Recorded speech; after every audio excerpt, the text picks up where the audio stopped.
والسماء ذات البروج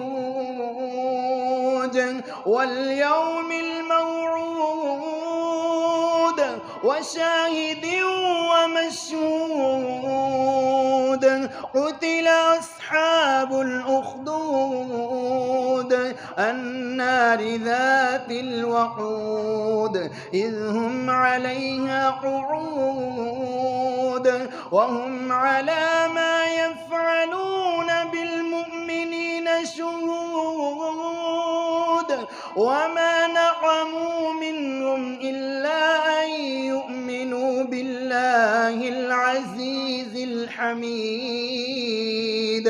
الذي له ملك السماوات والأرض والله على كل شيء شهيد إن الذين فتنوا المؤمنين والمؤمنات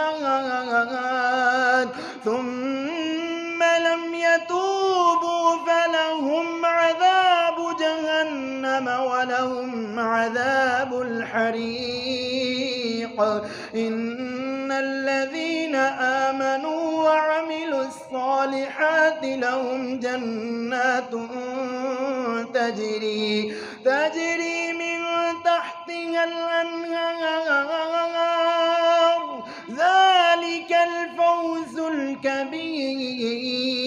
إن بطش ربك لشديد إنه هو يبدع ويعيد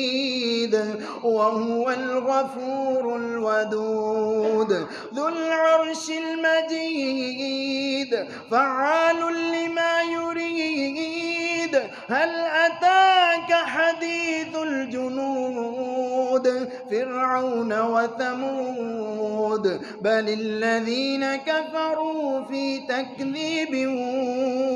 والله من ورائهم محيط بل هو قرآن مجيد في لوح محفوظ